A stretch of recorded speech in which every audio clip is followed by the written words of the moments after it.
Lo raro y lo espeluznante es un cruce entre dos escritores, Mark Fisher y Mariana Enríquez. En este capítulo, Mark Fisher.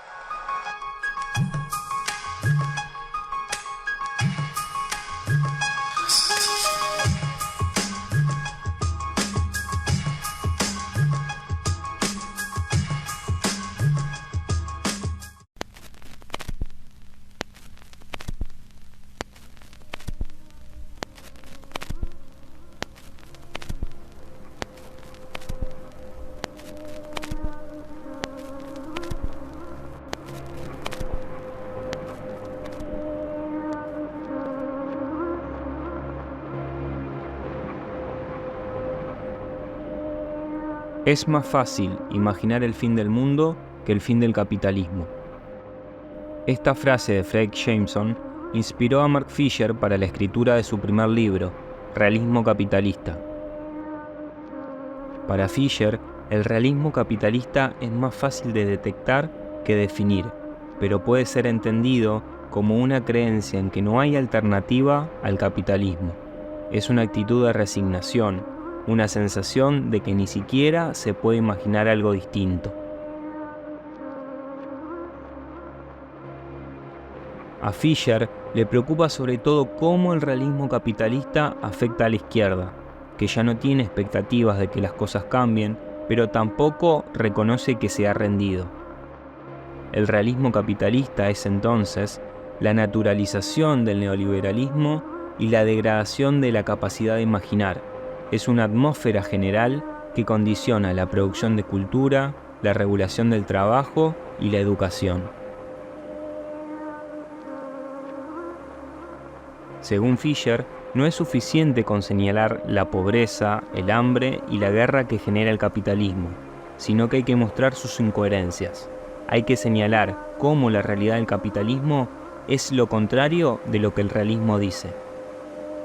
Algunas de las incoherencias que Fisher destaca son primero la cuestión de la ecología, en donde el realismo capitalista promete el crecimiento ilimitado al mismo tiempo que destruye el planeta. Otra contradicción que observa tiene que ver con la salud mental. El realismo capitalista se impone como el único sistema social que funciona, pero todo el mundo está estresado o deprimido. Después está la burocracia. El neoliberalismo decía que la burocracia era una cuestión del socialismo y prometía que iba a quedar obsoleta, pero sigue estando en todas las actividades de nuestras vidas. Por último, Fisher también marca la bipolaridad interior al capitalismo, que va todo el tiempo del optimismo irracional al bajón depresivo de la crisis.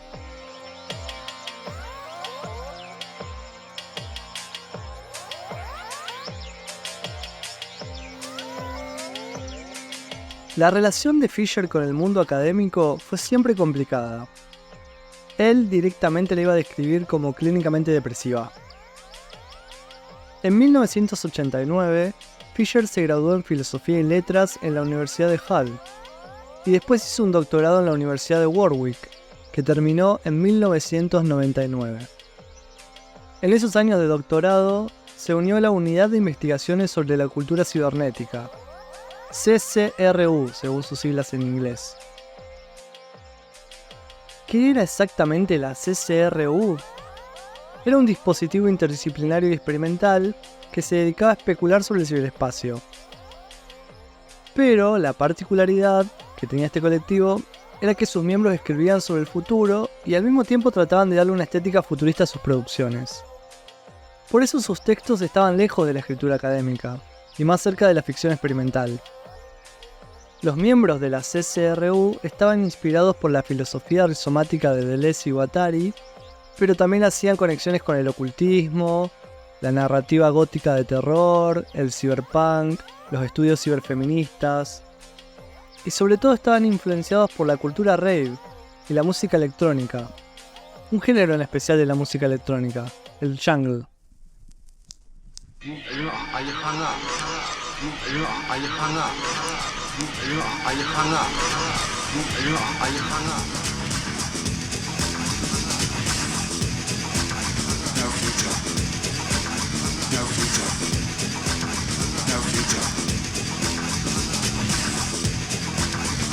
La CCRU entendía que ni los estudios más media ni los estudios de la escuela de Birmingham estaban interpretando correctamente el momento de efervescencia cultural y artístico que se estaba viviendo en Gran Bretaña.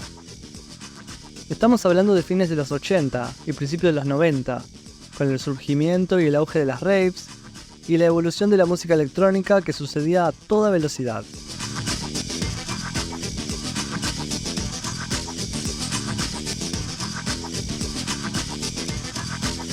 El crítico musical Simon Reynolds lo describió así: todo el mundo corría una carrera alocada por alcanzar el sonido del mañana antes que los demás.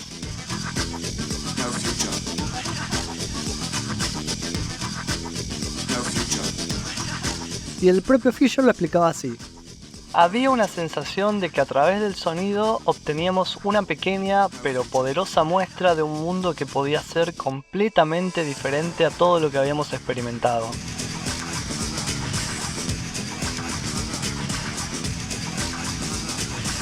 En el jungle, la tecnología digital era usada para producir sonidos que no tenían relación con los instrumentos reales y que parecían desvinculados de los músicos, como una forma de audio sin vida, sin presencia humana. La fascinación de Fisher y de toda la CCRU con el jungle tenían que ver justamente con lo novedoso que sonaba, con la sensación de futuro que producía.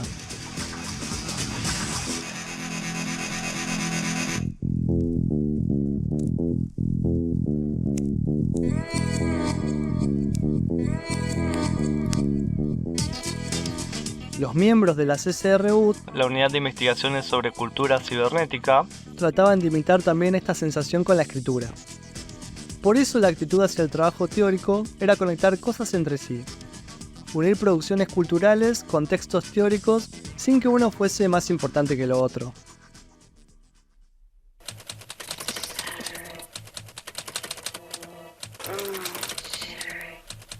La incursión de Fisher en la música jungle fue también práctica.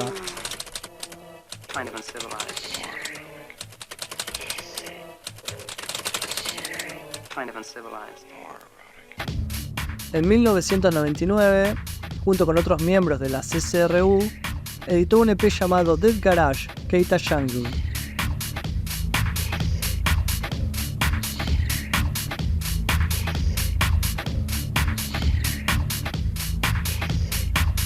Fisher sería el autor del primero de los temas, llamado Anticlimax.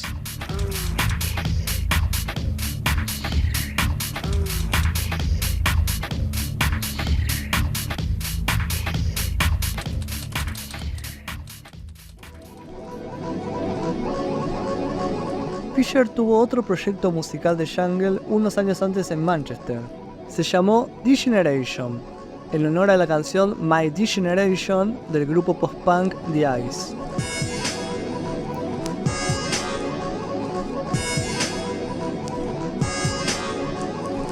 Los D-Generation, este grupo que armó Fisher, sacaron un primer EP en 1994 titulado Entropy in the UK.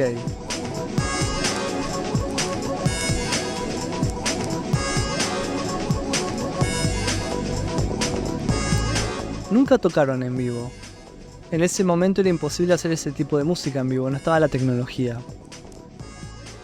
En el blog de Simon Reynolds hay una reseña de Entropy in the UK y una nota de prensa de la banda.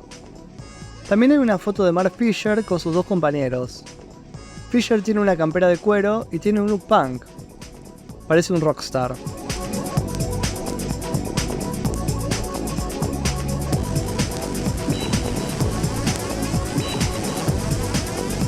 Los D-Generation están preocupados por cómo la gente joven prefiere aferrarse al canon del rock que ya viene impuesto y parecen ser incapaces de abrazar el presente, y mucho menos de proyectar un futuro. De esta forma se presentaban ante la prensa. Ya en esa época, Fisher detestaba lo retro, y esto iba a aparecer en sus trabajos posteriores.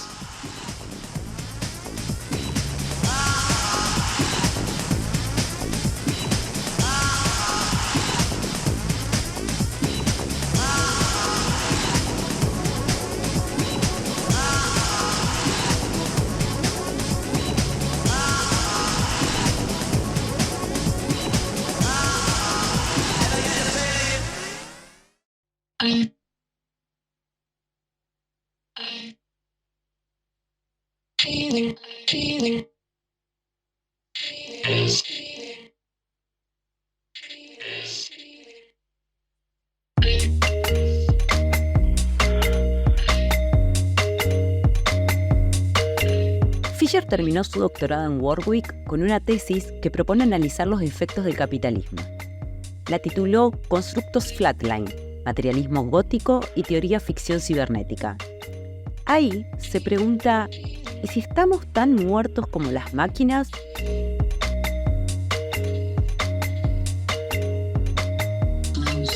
Para el desarrollo de su trabajo, utilizó textos de Deleuze y Guattari, de Spinoza y Baudrillard. Fiel a su estilo, conectó a estos autores con películas como Videodrome de Cronenberg y novelas de Philip Dick o de William Gibson como Neuromante.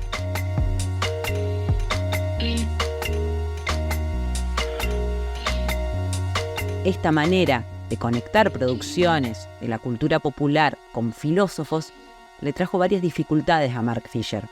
Sus compañeros cuentan que se la pasó en reuniones de revisión tratando de justificar lo que estaba haciendo. Le decían que relacionar a Toy Story con Baudrillard no era hacer filosofía, que no era riguroso y lo mandaban de vuelta a leer. Tampoco pudo conseguir un puesto universitario después de graduarse, así que empezó como profesor de filosofía en una escuela terciaria.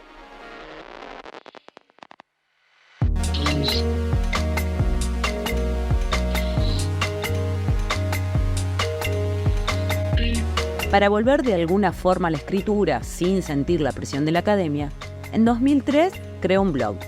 Le pareció un espacio más informal. Era una manera de engañarse para volver a escribir en serio.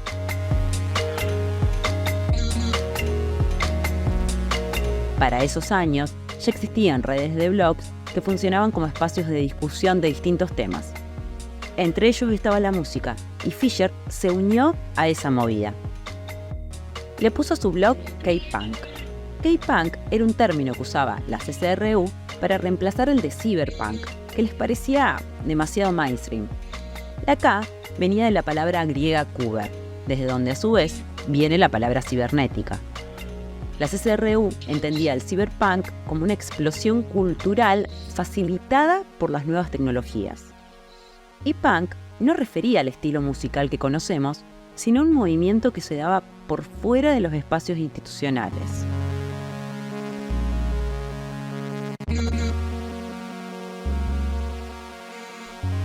En poco tiempo, K-Punk se transformó en el centro de una comunidad de blogs, de una nueva esfera pública donde se discutía críticamente sobre música, cine, filosofía y literatura.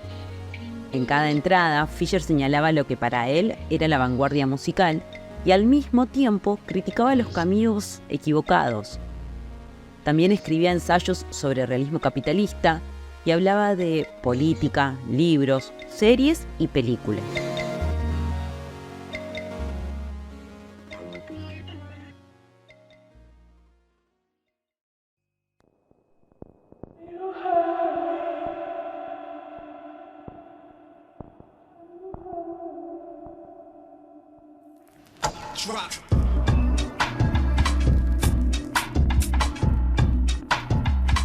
Simon Reynolds resumió el fenómeno K-Punk con estas palabras.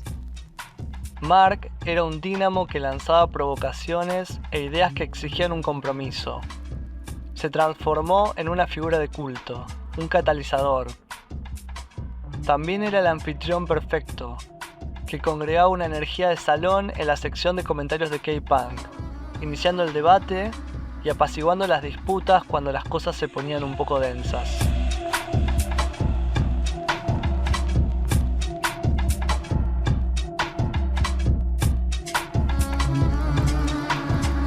La mecánica de los blogs era además disruptiva para los años 2000, no solo por la velocidad de las respuestas, sino también porque permitía incluir imágenes, audio y video. Como dato de color, por un tiempo no existieron las pestañas de comentarios, así que para participar de una conversación, la única manera era hacerse un blog propio.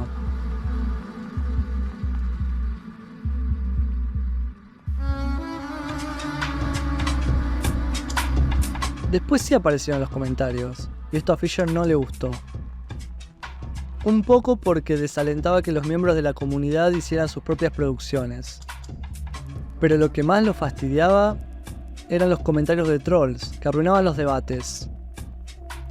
Por eso en un momento avisó que se iba a dedicar a borrar todos los comentarios agresivos y caprichosos. 5 días después, se ve que ya harto de este trabajo, anunció que los comentarios iban a ser inhabilitados. Cerró esa entrada de su blog con un contundente "No estamos acá para entretenerte".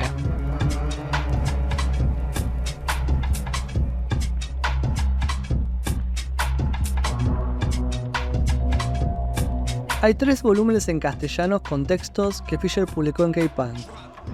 Los edita la editorial Caja Negra. El tercero incluye reflexiones y textos sobre el propio blog.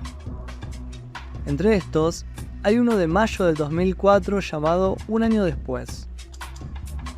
El motivo es el primer cumpleaños de K-Punk. En esta entrada, Fisher agradece a todos y dice: "Durante gran parte del año pasado, sobre todo cuando la cosa se puso muy mal, el blog ha sido mi única conexión con el mundo, mi única línea con el exterior. En pocas palabras, y sin exagerar, el blog hizo que valiera la pena vivir".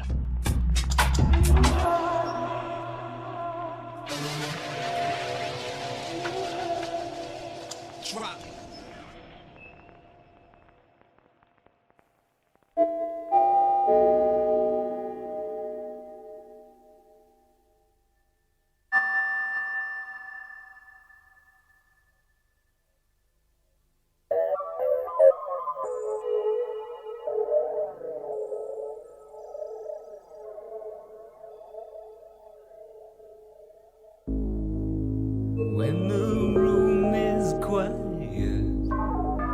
the daylight almost gone, it seems there's something I should know. Well, I ought to leave, but the rain it never stops, and I've no particular place to go.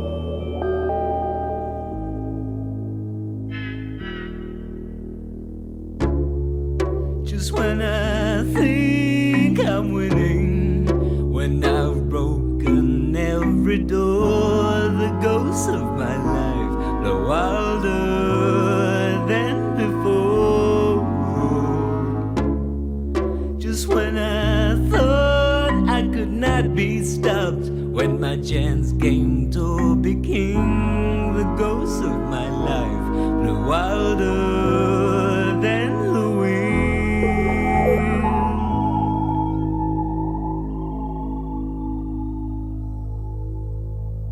En 2009, Fisher confundó junto al escritor Tariq Goddard la editorial Zero Books, con el objetivo de recolectar en libros algo del trabajo que se estaba desarrollando en los blogs y en las redes sociales.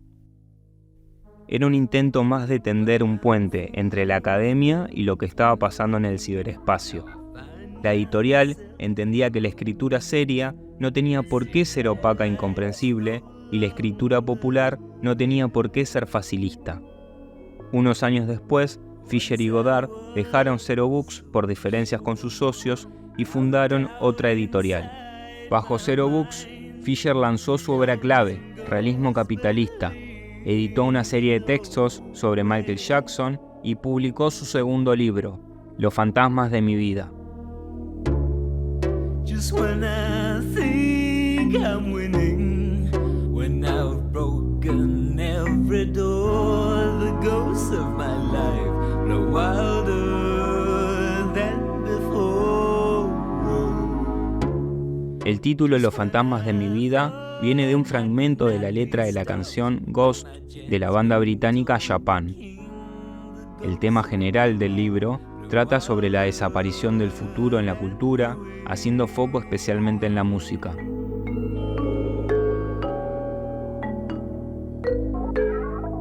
Fisher dice que el siglo XX estuvo dominado por una sensación de que siempre iba a haber novedades en el terreno de la cultura, pero el siglo XXI vino con un estancamiento cultural, como si directamente no hubiese empezado, como si estuviésemos atrapados en el siglo pasado. Para Fisher, la cultura dejó de ser experimental y novedosa para volverse nostálgica y repetitiva.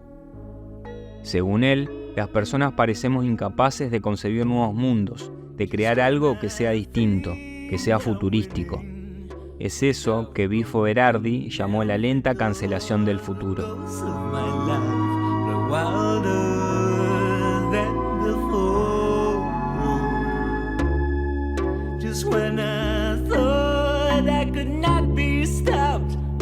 Chance came to be king. The ghost of my life blew wilder than the wind.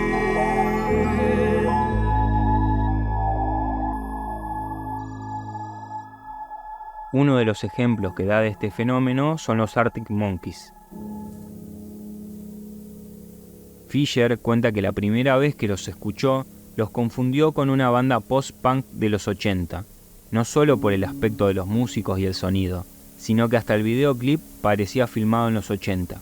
Por eso se sorprendió cuando vio que eran una banda contemporánea, aunque acomodada al pasado. Lo interpretó como una muestra de que la distinción misma entre pasado y presente se estaba rompiendo. Ejemplos como este hicieron que Fisher se pregunte cómo era posible que la música haya cambiado tan poco en los últimos años. Para él, esta especie de conservadurismo cultural se explica porque la sociedad del consumo deja a las personas en un estado simultáneo de sobreestimulación y cansancio.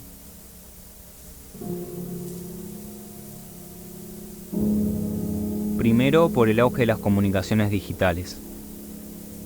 Para producir algo nuevo, necesitamos ciertos momentos de soledad, una especie de desconexión. Para que algo nuevo surja, es necesario apagar el teléfono, pero las redes sociales hacen que la retirada sea cada vez más difícil. Por eso caemos en una especie de paradoja. Todo es más aburrido y al mismo tiempo nadie está aburrido como para ponerse a producir algo nuevo. El otro factor es la enorme inflación de los costos de alquileres y las hipotecas. El aumento delirante de los precios de las propiedades hace que tengamos que trabajar más horas y que no tengamos tiempo ni energía para sentarnos a producir algo de cultura.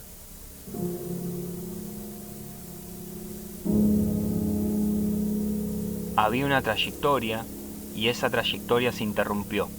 Ahora nos encontramos perseguidos por el fantasma del futuro que esperábamos en esa época y que terminó en algún momento de los 80 con los valores relacionados al neoliberalismo.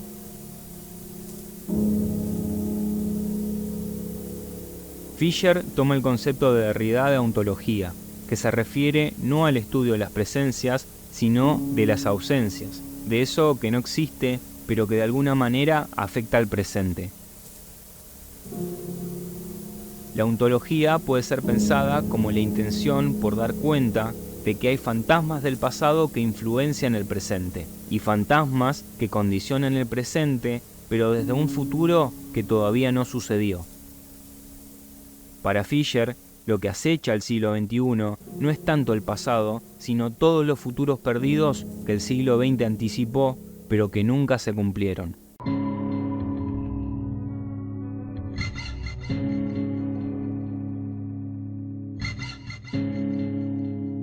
Fisher insiste que la cancelación del futuro fue el golpe de gracia que dio el neoliberalismo para que dejemos de pensar un mundo diferente del que vivimos y caigamos en un loop eterno de repetición y pastiche.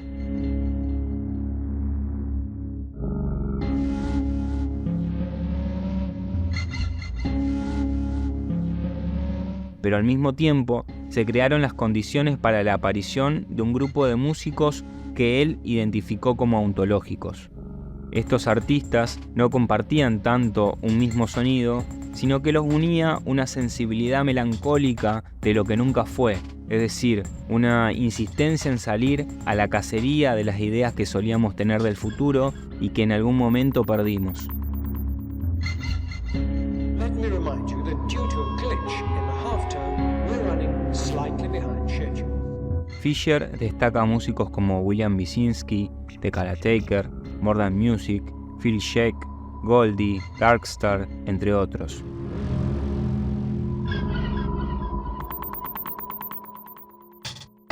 Artistas con una fuerte inclinación por el pasado, en particular por los estilos de las décadas de 1960 y 1970, pero que en lugar de imitarlos, los utilizaban como material para crear algo nuevo. Para eso, usaban sonidos abstractos, ruidos y samples, que no se ajustaban a las convenciones de la música, sino que buscaban generar sensaciones inquietantes y desconcertantes. El efecto que buscaban era el de crear un ambiente nostálgico y melancólico para evocar una sensación de tiempo perdido. Aunque estos artistas ontológicos se valían del pasado, lo utilizaban para criticar la sociedad contemporánea.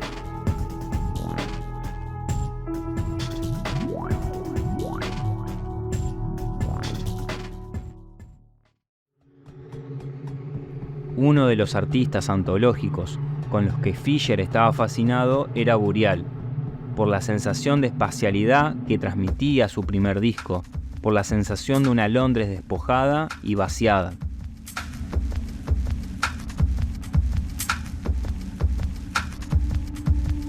Para Fisher, se trataba de un disco que hablaba sobre el duelo de un mundo colectivo que se perdió, un disco de dolor por un futuro que quedó fuera de nuestro alcance. Y ese duelo está construido a través de los ecos de la música dance de la Gran Bretaña de los 90.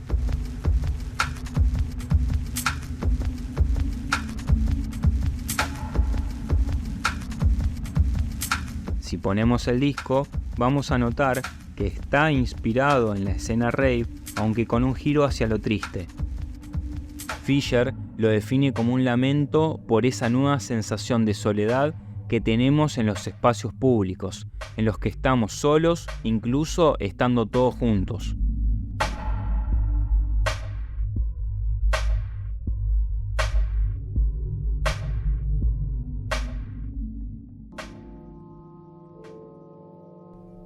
Para cuando sale Burial en 2006, Fisher ya no estaba tan interesado en hacer música jungle. En cambio, había encontrado una nueva forma expresiva a partir de la combinación de sonido ambiente y voz. Un año antes, en 2005, Fisher estrenó London Under London, una pieza radiofónica de 90 minutos coproducida junto al escritor y artista Justin Barton. I can't hear anything. Oh, it is quiet. I see what you mean. Middle of London, there should be some noise. Es una especie de paseo hipnótico, por lo que Fisher llama la Londres subterránea, guiado por él mismo en forma de audioensayo. A Fisher le parecía que este tipo de formatos no estaba del todo explotado, y ya que la música se había vuelto cada vez más repetitiva, ¿por qué no empezar a investigar la combinación de sonido y voz?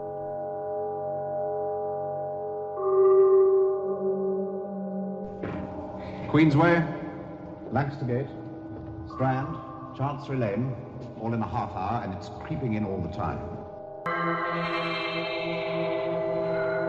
Lo culto y lo literario no tienen por qué oponerse a lo sónico, dice Fisher en una entrada de K-Punk.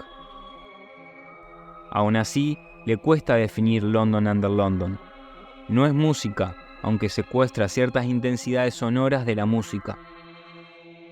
Podría verse como un ejercicio literario por el sonido como pieza musical, dice.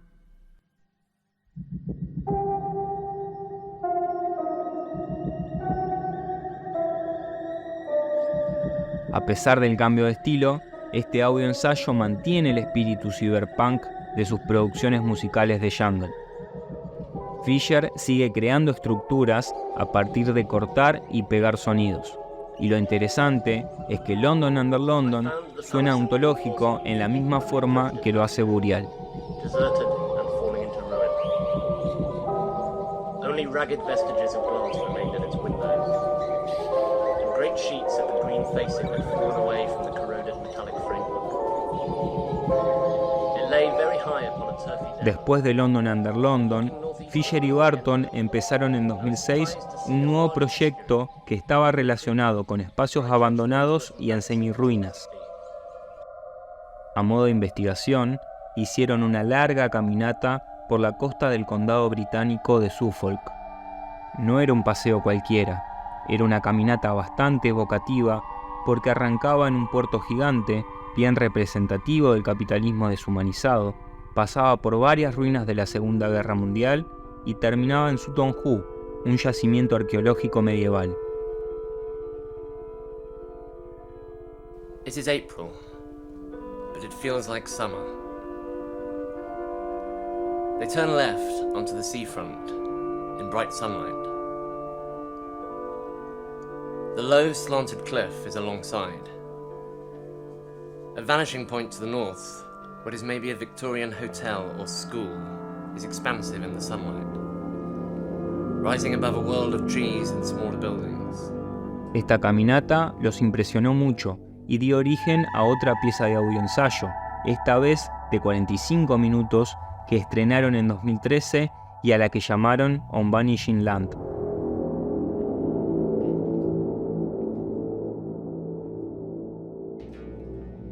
On Vanishing Land es una reconstrucción de ese paseo a partir de los textos de Barton y la voz de Fisher. Es el primer acercamiento de Fisher a la idea de lo espeluznante, que iba a desarrollar unos años después, en 2017, en su último libro, Lo raro y lo espeluznante.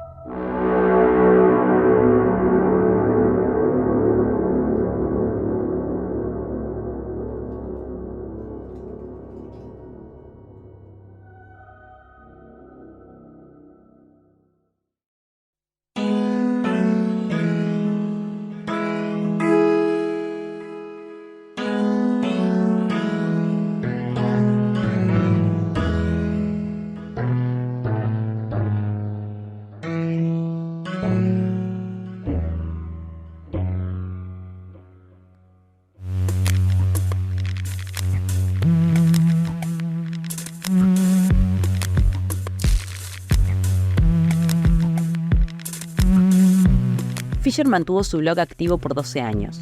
Recordemos que empezó K-Punk en septiembre de 2003 y las últimas entradas son de julio de 2015.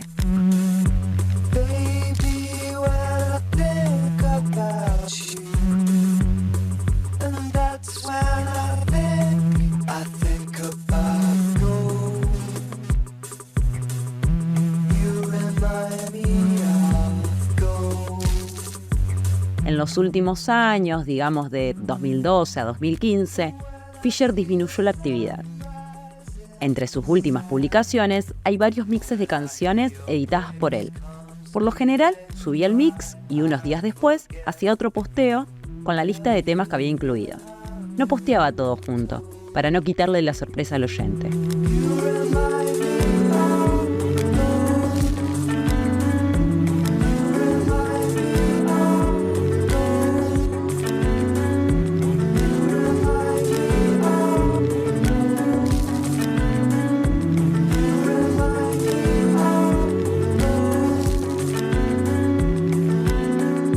Al último mix que subió, le puso de nombre No más miserables mañanas de lunes. Pero, ¿saben qué? Nunca subió la lista de temas.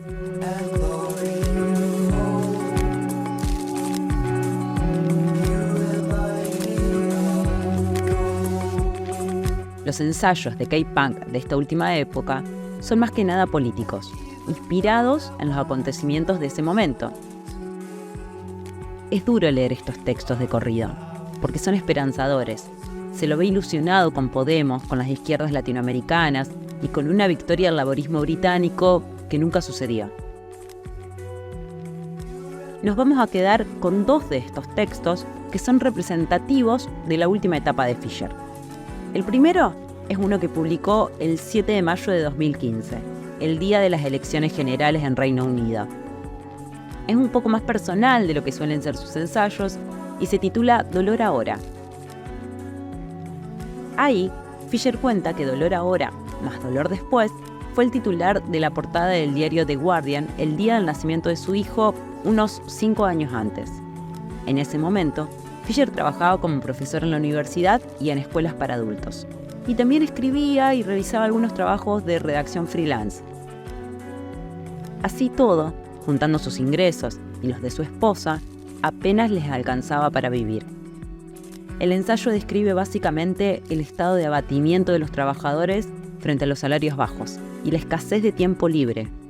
Fisher parte de su propia experiencia y cuenta que pasó todo ese último año en un estado de desactivación. Casi no podía escribir, y si lo hacía, era de modo mecánico. La música tampoco lo estaba ayudando, y aunque disfrutaba del tiempo con su mujer y su hijo, sentía que el teléfono concentraba toda su atención. Para Fisher, ese estado de abatimiento era aterrador, porque no se trataba de una depresión completamente paralizante, sino más bien un tipo de monotonía que los agotaba, pero a la vez era soportable, un estado con el que las personas podían convivir el resto de su vida.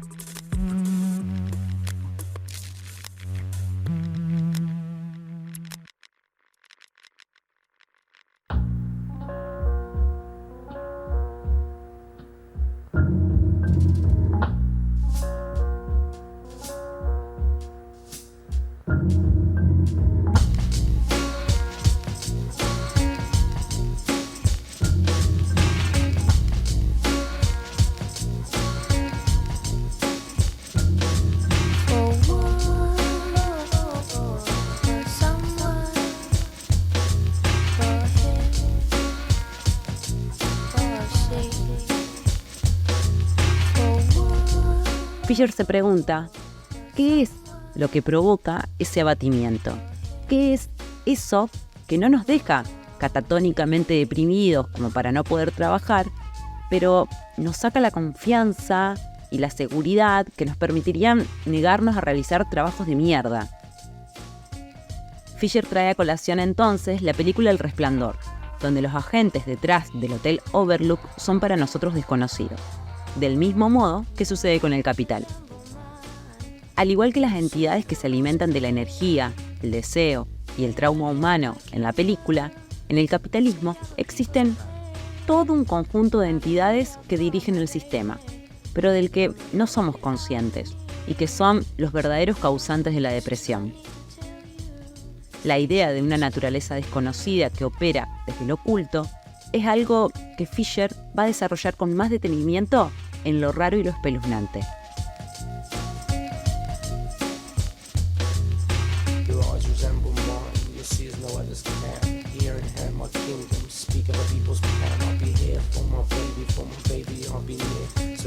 Fisher escribió Dolor ahora en medio de unas vacaciones de las que recuerda: durante la última semana, todos los días, jugué con mi hijo por unas pocas horas.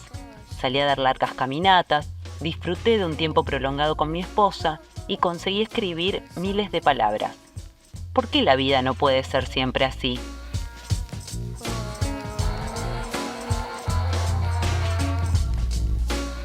La siguiente entrada en K-Punk aparece unos días después de las elecciones de 2015. Los conservadores vencieron otra vez a los laboristas y Fisher tituló el ensayo Abandonen la esperanza.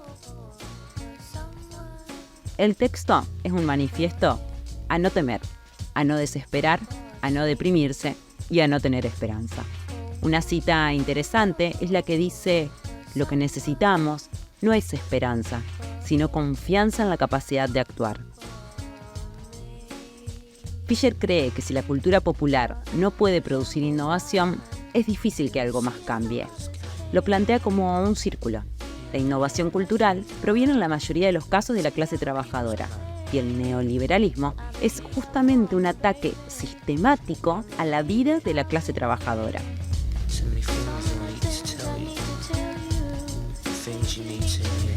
También reflexiona sobre el ciberespacio.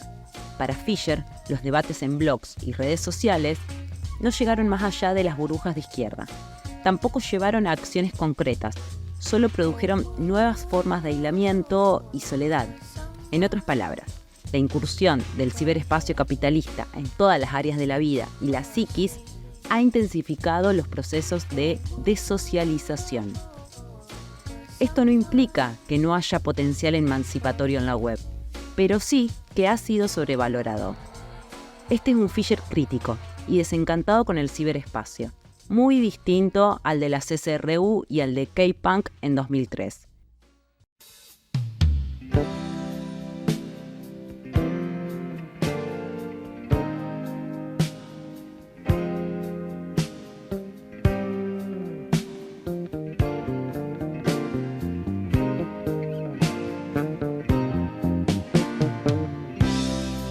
Debemos encontrar el modo de desarrollar una relación más instrumental con la web. Debemos utilizarla como un medio de difusión, comunicación y distribución, pero no vivir dentro de ella, planteaba explícitamente Fisher.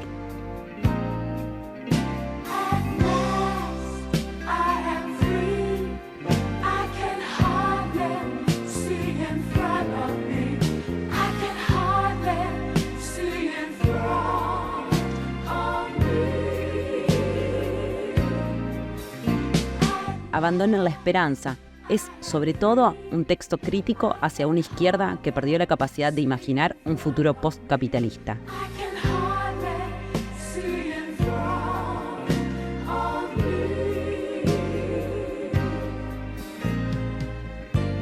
Fisher dice que tenemos que luchar contra la falta de tiempo, la pobreza del tiempo la llama él, y explica que el problema con esto es que el principal recurso para luchar contra esto es justamente el tiempo.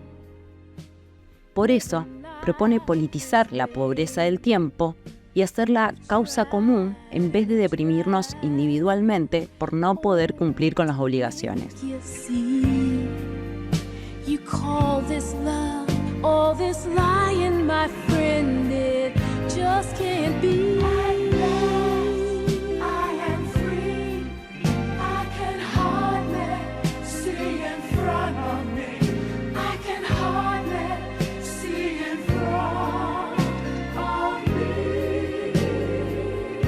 En esta última época se ve un Fisher más comprometido con mostrar un camino y es lo que va a empezar a esbozar en su libro inconcluso Comunismo Ácido, donde llamó a recuperar el optimismo de los años 70, de aquella época dorada del estado de bienestar, donde se garantizaba cierta seguridad social, donde las tecnologías todavía jugaban a favor de las personas y la música provocaba una sensación optimista de que el mundo estaba cambiando.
He sufrido intermitentemente de depresión desde que era un adolescente. Algunos de estos episodios fueron sumamente agotadores y resultaron en autolesiones, estancias en clínicas psiquiátricas y periodos de abstinencia, en los que podía pasar meses en mi propia habitación, solo aventurándome a salir para cobrar el seguro de desempleo o comprar las mínimas cantidades de comida que consumía. No diría que estoy recuperado de esa condición, pero me complace decir que la frecuencia y la severidad de los episodios depresivos han disminuido enormemente en los últimos años. En parte, como consecuencia de algunos cambios en mi situación personal, pero también porque he llegado a tener un entendimiento diferente de mi depresión y de sus causas.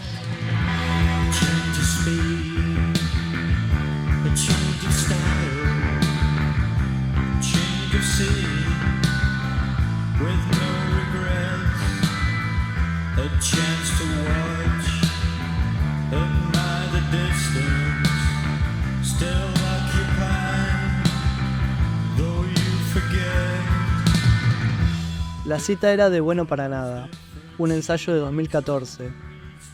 Fisher cuenta que su depresión siempre estuvo atada a la convicción de que él era justamente eso, un bueno para nada. Hasta los 30 años pensó que nunca iba a poder trabajar. A los 20, anduvo a la deriva entre estudios de posgrado, periodos de desempleo y trabajos temporales. En cualquiera de estos tres estados se sentía un impostor. Incluso cuando estaba en clínicas psiquiátricas, sentía que realmente no estaba deprimido, que estaba simulando para evitar trabajar. Sentía que no había lugar para él en la sociedad.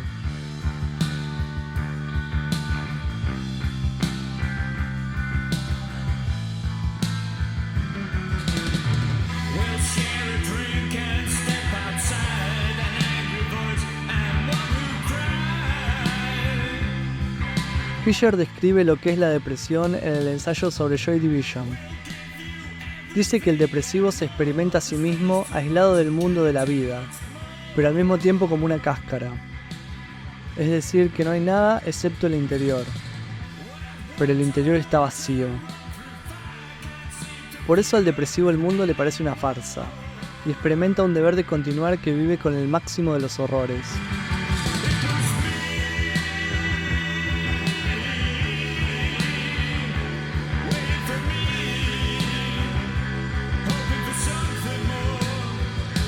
El depresivo, dice Fisher, ni siquiera tiene el derecho al confort que disfruta el paranoico, ya que no puede creer que los hilos son manejados por alguien. Nada fluye, no hay conectividad en el sistema nervioso del depresivo.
En Bueno para Nada, Fisher avanza en una explicación acerca de los orígenes de la depresión. Diferencia tres corrientes de pensamiento. La psiquiatría, que busca los orígenes de las creencias depresivas en fallos de la química del cerebro y que trata de corregirlas con medicamentos. El psicoanálisis y otras terapias derivadas, que buscan las raíces de las aflicciones en el trasfondo familiar. Y por último, las terapias cognitivas, que directamente tratan de reemplazar estas creencias negativas por otras, sin buscar la fuente. Fisher dice que el problema de estos tres modelos es que no tienen en cuenta los malestares sociales, como el de clase.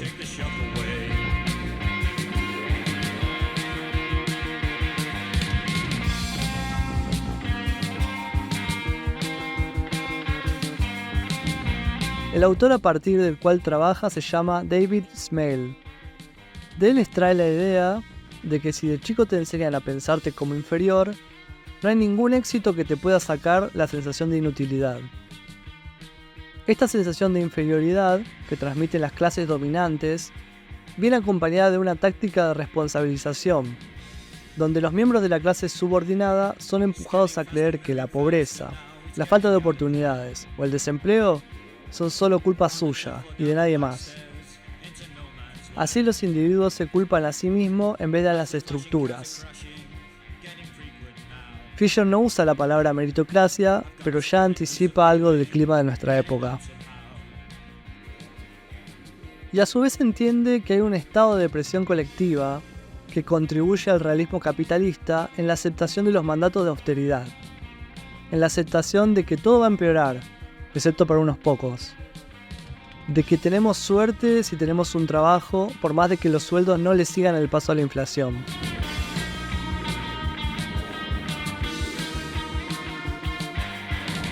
Esa depresión colectiva también hace que aceptemos la idea de que no somos el tipo de personas que puedan llegar a cambiar las cosas. Pero aunque esta depresión es colectiva, es tratada de manera individual y atomizada.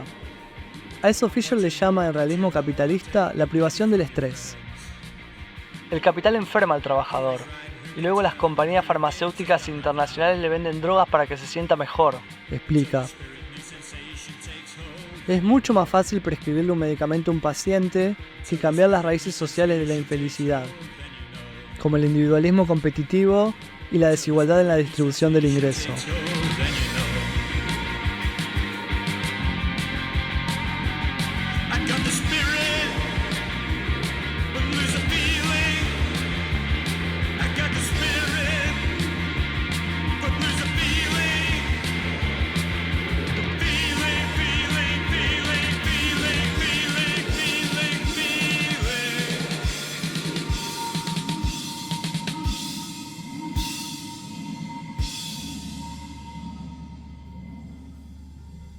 Para Fisher, la cura empieza con la reconstrucción de la conciencia de clase, con la transformación del padecimiento privatizado en ira politizada. Si eso sucede, dice Fisher, ¿quién sabe qué es posible?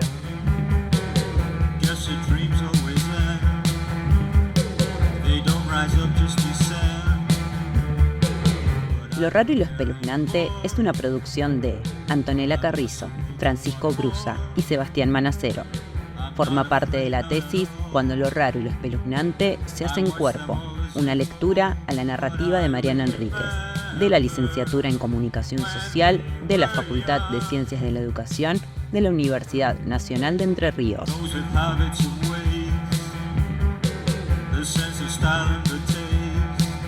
La música de este capítulo es de Usher, Burial, Chic, Darkstar, D-Generation, Japan, Joy Division, Mark Fisher, Mordan y Tricky.